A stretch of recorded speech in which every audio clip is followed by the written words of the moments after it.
Part 2. Love Fire Month, 9th month, 3rd day 10:31. Sebas strolled leisurely as he pondered how to deal with the 5 people who had been following him ever since he had left his home. He believed that moving his body would lift his mood and help him think of a good idea. Soon, he saw a crowd of people jamming up the road in front of him. The sound coming from them was either vicious cursing or mocking laughter, accompanied by the sound of something striking something else. Cries along the lines of, "Someone's going to die," and "Better get the guards," rose up from them. The crowd blocked his line of sight, but he was certain that some kind of violence was in progress. Sebas thought that perhaps he should change his path and take another path. He hesitated for a moment and then he continued straight onwards. His path took him into the center of the crowd. "Excuse me." Sebas wove through the onlookers with those words and reached the center of the crowd. The sight of an old man moving with a bizarre, fluid grace shocked and unnerved the onlookers, and the people who saw Sebas passing before them were stunned with surprise. There seemed to be someone else trying to get to the heart of the crowd other than Sebas. Said person went, "Excuse me," but he could not advance through the throng of humanity and was stuck, unable to advance or retreat. Sebas stepped into the center of the congregation with no difficulty, and there he saw what was going on with his own eyes. Several unkempt-looking men were kicking and stomping on something. Sebas moved on without a single sound, stopping only when he was within arm's reach of the men. "Fuck you doing, old man?" One of the 5 men had noticed Sebas approaching and snarled at him. "This place seemed a little noisy, so I came to take a look. You want a piece of this?" The men ran over to surround Sebas. As they left their original positions, they revealed the object they had been kicking around all this time. It looked like a boy. He was curled up on the ground and bleeding from his face. It was unclear if the blood came from his mouth or his nose. Apparently the boy had passed out after being brutalized for so long, but he still looked like he was breathing.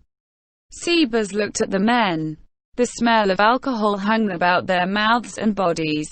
Their faces were flush red, but not from the exertion of physical activity. Had they lost control of their violent impulses because they were drunk? Sebas had a blank expression on his face as he asked, "I don't know why you're doing this, but don't you think it's time to stop?" This punk got his food all over my shirt. How could I let that slide?" One of the men pointed to a spot on his shirt. It did look like a stain. However, the men's clothes were filthy to begin with. That being the case, the stain was hardly obvious. Sebas looked at the one who seemed to be the boss of the 5 young men. The difference might have been too subtle for an ordinary human being to detect, but Sebas, who had a warrior's keen sensory perceptions, was able to pick him out. Still, public safety in this city is quite bad. Sebas spoke as though he had just confirmed something he had observed from afar. The men thought he had trivialized them and made noises of displeasure. "Begone." The fuck you say, old man?" "I'll say it again, begone. Damn geezer." The boss-like man flushed red and clenched his fist, and then he collapsed limply to the ground. Sounds of shock came from all around them, including the 4 remaining men. What Sebas had done was simple enough. He had simply formed his hand into a fist and struck a blow at the man's chin, albeit at a speed which humans would be hard-pressed to even see. That had given the man a high-speed brain concussion. He could also have sent the man flying with imperceptible speed, but that would not have served to frighten the others. Thus, he had held back in his strike. "Do you still wish to fight?" Sebas quietly said. His calm and strength cut through the men's intoxication.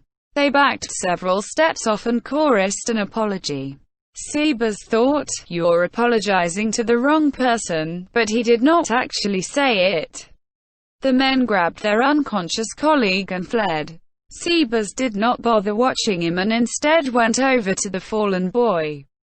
However, he stopped in his tracks halfway.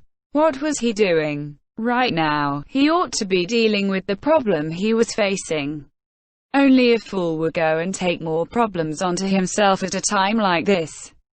Had he not ended up in this precarious state because he was too sympathetic and acted without thinking? In any case, the boy had been saved. He would have to be satisfied with that. That thought crossed Sebas' mind, but he still headed toward the boy. He touched the immobile boy's back and infused a bit of ki into him. Channeling the full measure of his ki would probably heal all his wounds immediately, but that would be far too eye-catching. Thus, Sebas did the bare minimum necessary, and then he pointed to someone who happened to meet his eyes. Please take this boy to the temple. His ribs might be broken, so please take care when loading him onto a board for transport, and don't shake him too much.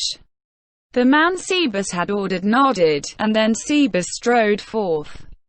He did not need to push to the crowd, because they cleared out of his way when he took a step forward. Sebas continued AEAD once more. Before long, he sensed that the number of presences following him had increased. However, there was one problem, namely, the identity of his tails. The 5 people who had followed him from the house were most likely Succulent's men. In that case, what about the 2 who had joined him in stalking him after he had saved the boy? They seemed to be grown men by the sound of their footsteps and their pace, but he had no idea who they were.